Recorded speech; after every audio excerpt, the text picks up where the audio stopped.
Albert Einstein once said, everybody's a genius, but if you judge a fish by its ability to climb a tree, it will live its whole life believing that it is stupid. Ladies and gentlemen of the jury, today on trial we have modern day schooling. Glad you could come. Not only does he make fish climb trees, but also makes them climb down and do a 10-mile run. Tell me, school, are you proud of the things you've done? Turning millions of people into robots, do you find that fun? Do you realize how many kids relate to that fish swimming upstream in class, never finding their gifts, thinking they are stupid, believing they are useless? Well, the time has come, no more excuses. I call school to the stand and accuse him of killing creativity, individuality, and being intellectually abusive.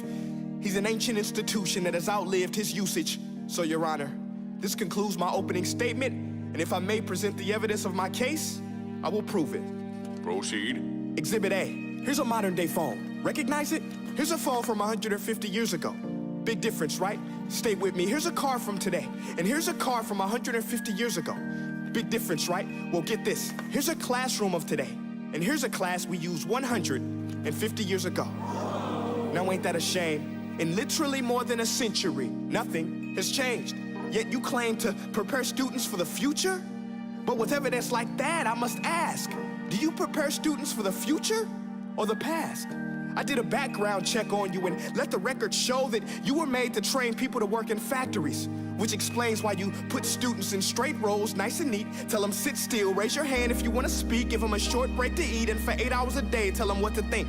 Oh, and make them compete to get an A letter which determines product quality, hence grade A of meat. I get it. Back then, times were different. We all have a past. I myself am no Gandhi.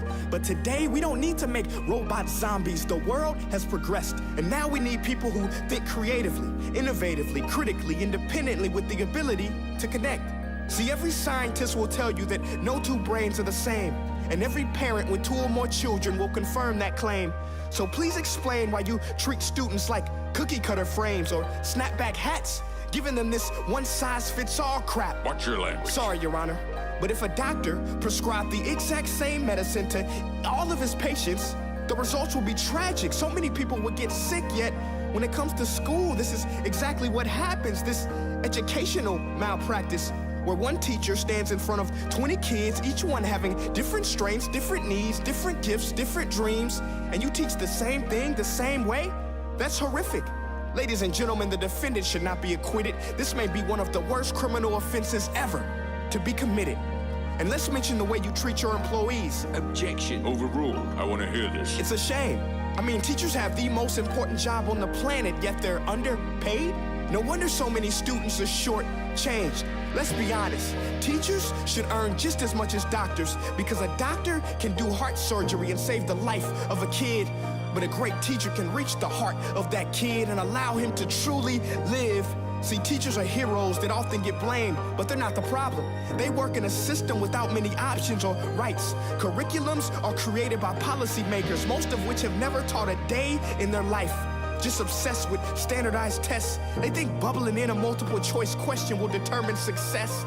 That's outlandish. In fact, these tests are too cruel to be used and should be abandoned, but don't take my word for it.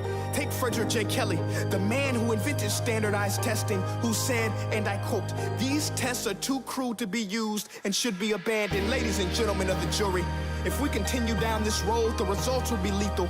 I don't have much faith in school, but I do have faith in people. And if we can customize healthcare, cars, and Facebook pages, then it is our duty to do the same for education, to upgrade it, change it, do away with school spirit, because that's useless.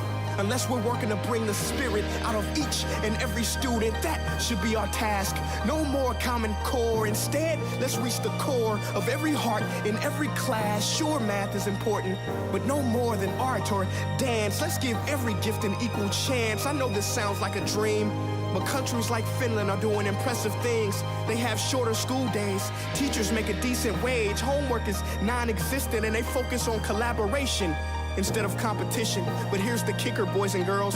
Their educational system outperforms every other country in the world. Other places like Singapore are succeeding rapidly. Schools like Montessori, programs like Khan Academy, there is no single solution. But let's get moving, because while students may be 20% of our population, they are 100% of our future. So let's attend to their dreams, and there's no telling what we can achieve. This is a world in which I believe, a world where fish are no longer forced to climb trees. I rest my case.